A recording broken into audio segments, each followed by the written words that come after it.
യേശു കുഷ്ഠരോഗിയെ സൗഖ്യമാക്കുന്നു. ലൂക്കോസ് 5:12 മുതൽ 16 വരെ.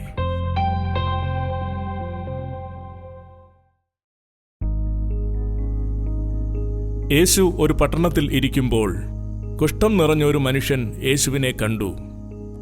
അവൻ കവിണ്ണു വീണ് യേശുവിനോട് ഇപ്രകാരം അപേക്ഷിച്ചു: കർത്താവേ, നിനക്ക് മനസ്സുണ്ടെങ്കിൽ എന്നെ ശുദ്ധമാക്കുവാൻ കഴിയും.